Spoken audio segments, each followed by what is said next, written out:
The Kia eNiro, the sister car of the Hyundai Kona. But it's made us wait for its appearance, and today I'm going to find out, was it really worth that wait?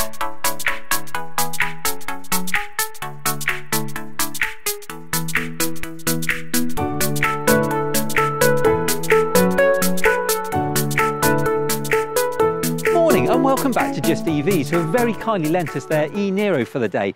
It's quite unusual to see one. This is actually the first one I've seen in the flesh in the UK because, well, only 900 were shipped here on the first shipment and no more have ever come since. And from what I understand, from today, we're end of April, just going into May, we're looking at probably a 15-month waiting list. Certainly I've been on the website to see if I could order one, and all I can do is express my interest in it. Now, this one is the first edition. That's the only one that's available here at the moment. Possibly some of the other models will come, and I'll tell you a bit about the specs in a minute, but while we're out here and the sun's shining, let's make the most of it and have a look around the outside. And as in all cars, I do love a metallic grey, whether it's dark or light. I think it sets every car off really nicely. And looking around the rest of this car, well, if you are familiar with the Kia Niro, well, it's pretty similar, I have to say. There's very, very little about this car that's any different to that, other than a few accents and a few bits and pieces here and there that just signify that either it's an electric vehicle or something to do perhaps with the efficiency of this vehicle because it's got a battery. So if we look down the side of this car, well, we see some nice chrome trim. The wheels, now they're slightly different. What we see is a little bit more aerodynamic. They just set it off from the normal Niro. Bit more chrome trim. It's quite unassuming, really, isn't it? Let's be honest. There's some indicators up here in the door mirrors. There's nothing particularly exciting, nothing particularly different about the side of this car. Let's move to the back. It's when we come to the back where we start to see a few little differences, a few hints that this isn't just another petrol vehicle. So we see the blue flashes. We'll see these in different places around the vehicle.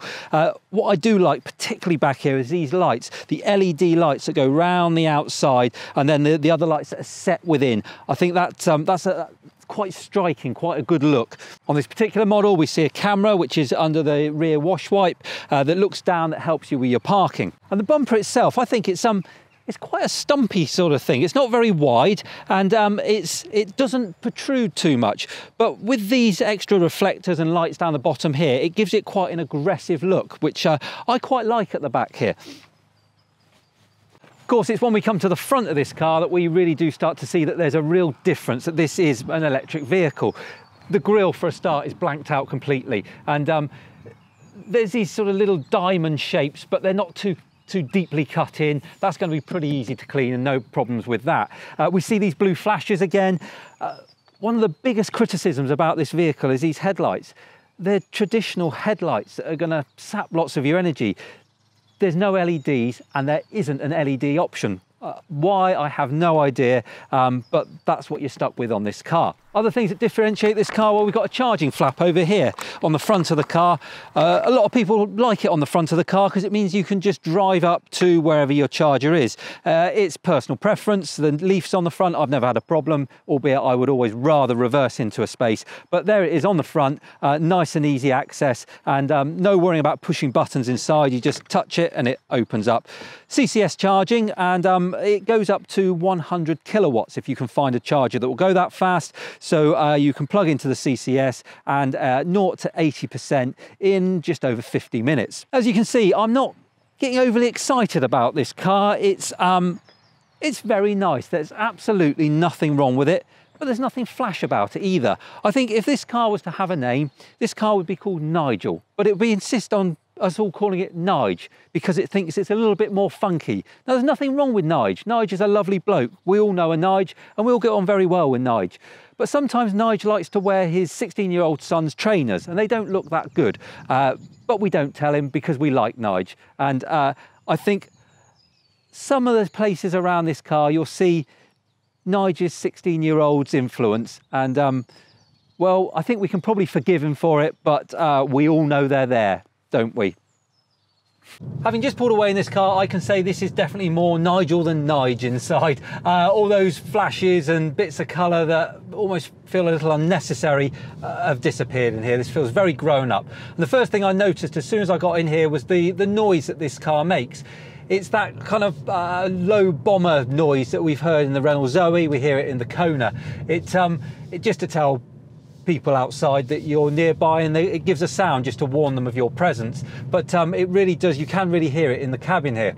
The other thing that I've noticed straight away is the steering wheel. It's incredibly light, the steering in this car. Now, that might just be at low speed. We'll see as I get quicker if that changes. But there's no real feel or feedback from the road through the steering wheel. Certainly now as I'm getting quicker, it's staying quite light. There's nothing wrong with it, it's just very light, there's no feedback. But let's be honest, you don't buy one of these cars to race it round, getting every little stone, every little bit of feedback possible. It's all about being comfortable and refined and relaxed, and that's what I'm getting in this car. It is a nice driving position. It puts you up high, it allows you to see where you're going, see all around.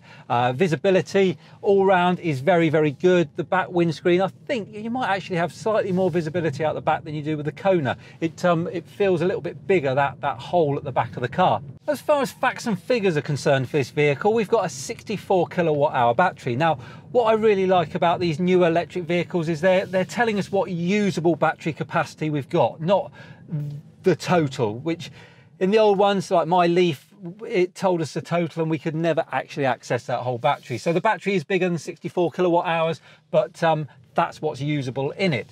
That drives the front wheels via a 150 kilowatt motor, and it's got 201 brake horsepower. So this can do 0 to 60 in about 7.5 seconds and go on to 104 miles an hour.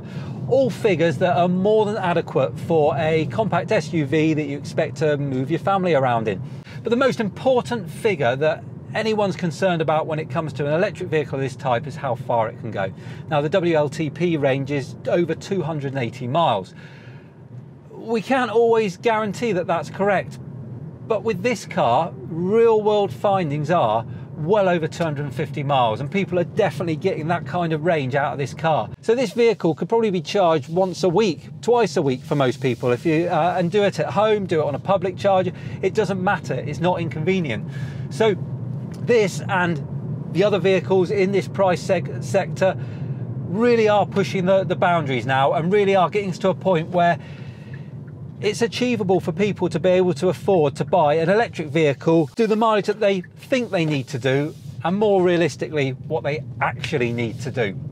So that's enough about all that. Let's get on with the drive and let's see how this feels. We're heading onto the dual carriageway now, and we can put a few miles on this and just get a real feel for how this drives and how this performs in everyday situations. Well, straight away, I don't mind telling you that the pickup in this, regardless of whether, whatever the 0 to 60 time is, that 40 to 70 miles an hour is faultless. I was able to come out onto the dual carriageway, around some trucks, and settle into my speed quite happily there. All the power you want is there. And it started beeping at me. This car has got lane assist.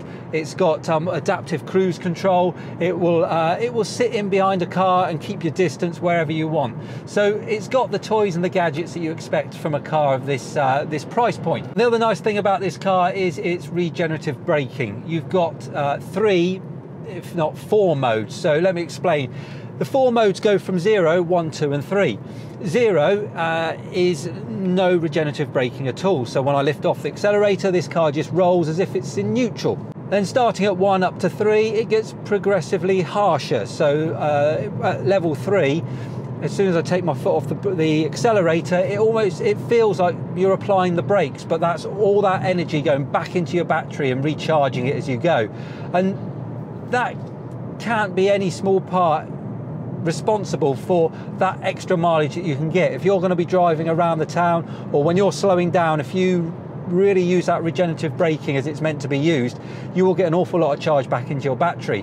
The reality of day-to-day driving is it's a system that I like, because you're using flappy paddles behind the steering wheel, and if I'm just driving along on an A road or a dual carriageway, I might only have it on level 1. But as I'm coming to a stop, or I know I'm going to be slowing down, I'll start using that regenerative braking instead of my own brakes. So I can use it as the braking system, and then just apply the brakes as and when I need to come to a stop.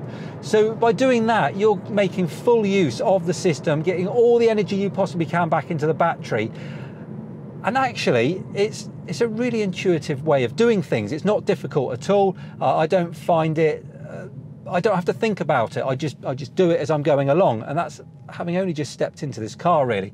So it's a really nice system, and it's something that I also spoke about in the Kona. It's if you've driven one of those, you'll know exactly what it's like. It's the same system.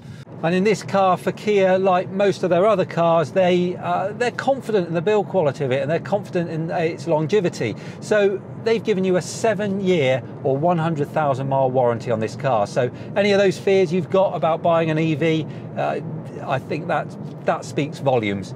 So overall, the driving experience of this car, well, it's not an exciting sporty car, but it's not uninspiring. Because of that electric drivetrain in it, it gives you plenty of punch when you need it. It's comfortable. The seats, being leather, being this first edition, they wrap around you to an extent, so you do feel like you're nicely supported in here. There's plenty of adjustments to get me in the right position, and I keep going back. The whole point of this car is it's a family car. It's designed just to be comfortable, practical, and easy to drive. Now then, let's have a good look around the inside of this car, because the general feeling in here is one of, well, it's pleasant. It's a nice place to be. There's nothing garish about it. There's nothing overly exciting about it, but it's not dull or boring. So the driving position itself, with these nice leather seats, which really do support you, they're very nice. This particular seat, the driver's seat, has got electronic adjustments on it. The passenger seat doesn't, that's just manual.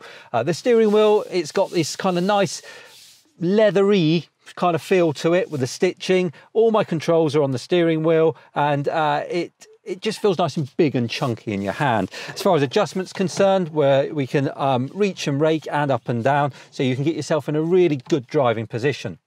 The controls are laid out nicely in front of me, as we've come to expect in most electric cars now. In fact, most modern cars, it's all electronic and digital displays that we can adjust, and they change as we change our driving modes. So it's simply laid out in front of you so you can see what you need to see. All around the car, we see this kind of black piano trim.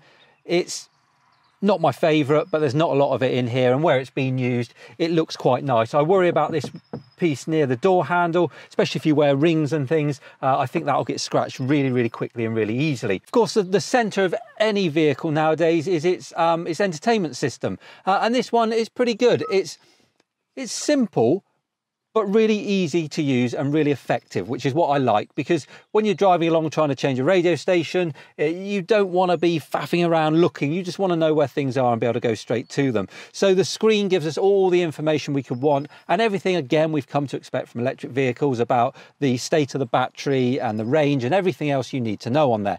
As far as entertainment's concerned, this has got a JBL system, which includes subs in the boot. It's a lovely sound, so a nice system that they've put in this first edition. Of course, it's got sat-nav and all the other connectivity that you would expect to have in a car of this level.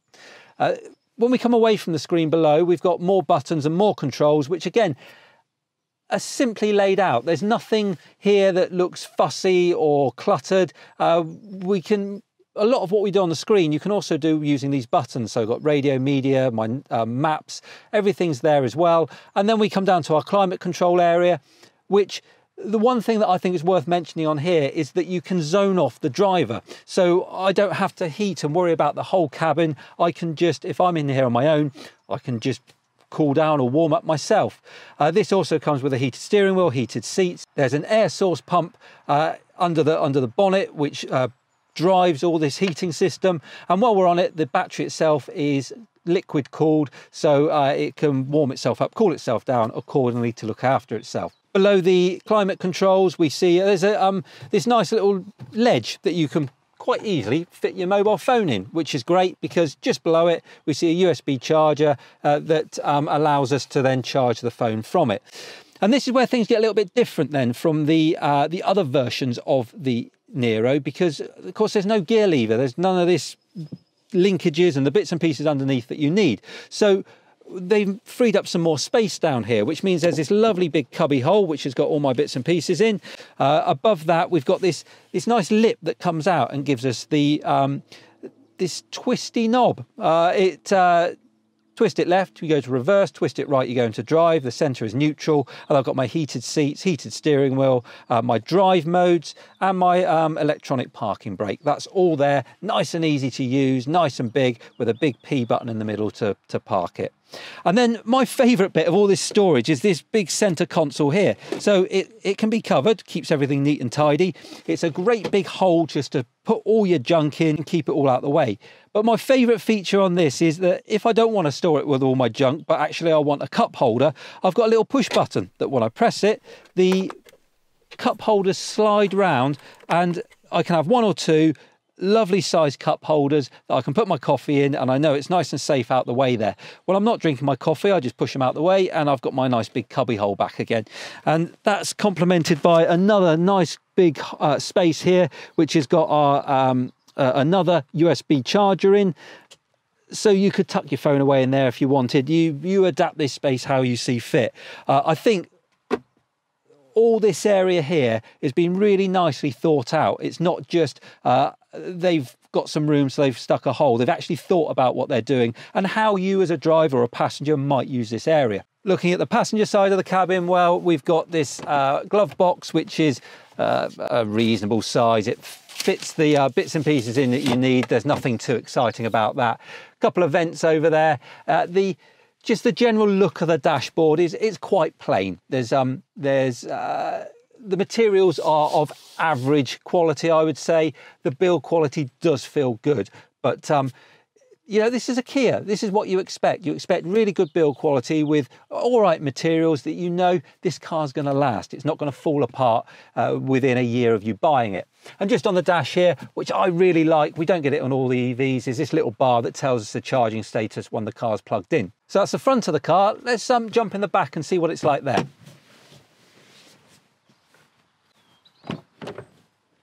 And what we find back here is a reasonable amount of room, I have to say. So that's my driving seat set for my driving position. I'm 5'9". My feet and my legs, I've got an all right amount of room. Headroom is pretty good.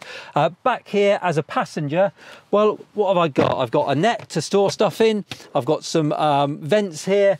I've got this piano black kind of trim again, kids in the back is all I think about, is how dirty that's going to get and how scratched. Leather seats, I've got a armrest in the middle with a couple of cup holders, head restraints all the way across, and this truly is a 3 seats in the back. The where you'd normally find that tunnel in the middle of most cars, there's a small hump, so you can sit there without having your knees up around your ears. As far as 3 adults in the back, I'd say it'd be tight. If I squash over, I've still got a reasonable amount of headroom. You could get 3 in here, but I would say it would be a bit too tight for a long journey. 3 children, no problem at all. Car seats, no problem at all. Isofix and everything else you need. This, again, there's nothing exciting back here, but there's nothing wrong with it. It feels like a decent, well-made car. Right, let's move to the back and have a look in the boot. And what we find here is, well, do you know what? It's a reasonable space considering this type of vehicle, these compact SUVs. Generally, this is where we find the space is missing in the back in the boot. But a little bit of a lip getting in, reasonable distance back. If you don't pull this thing across to cover things up, which is always handy. There we go. Is always handy to have to protect your belongings.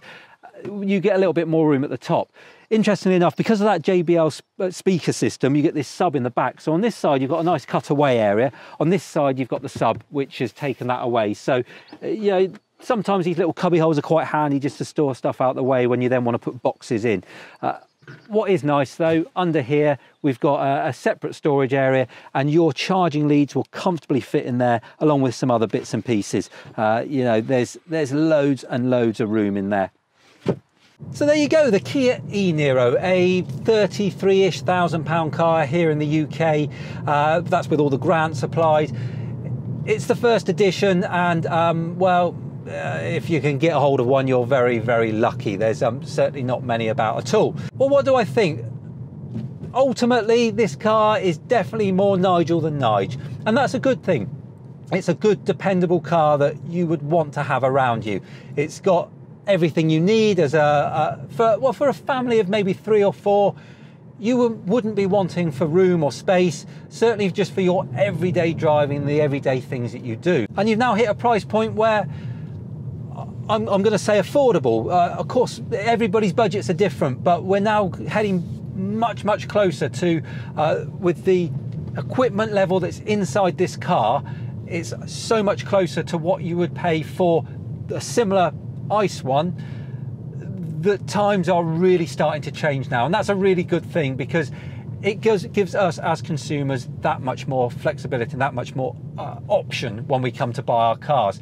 So this over the Kona, well, do you know what? I'm going to hesitate, and I'm going to say watch next week's video, because I'm going to put one of this eNiro next to a Kona, and we're going to pick our way around it and look at every little detail, every measurement, every part of it, to see how they stack up against each other. Yeah, for me, I wouldn't be unhappy to have Nigel here sat on my driveway. He's not exciting, he's not going to set the world on fire, but what he is a very dependable person to have around, a car that ticks all the boxes as far as I'm concerned when it comes to a family car that you're going to enjoy driving and you're going to want to keep for a number of years. So that's it, the Kia eNiro. Hopefully you've enjoyed it. If you have, remember to like and share. If you're not doing so already, subscribe to the channel. There's loads more of these reviews coming up. And that's it for today. Hopefully you've enjoyed it. A big thank you again to JustEVs, because they lent me this car. If you want to have a look at their website, I'll put it below. They've got loads of very nearly new and used electric vehicles. If they haven't got it, give them a call. They seem to be able to get hold of almost anything, as we've proved today. So give them a call. And if you do me a favor and just mention that you saw one of my videos. And that's just my way of saying thank you to them, of sending some people their way. Until next time, you take care, and I will see you soon. All the best.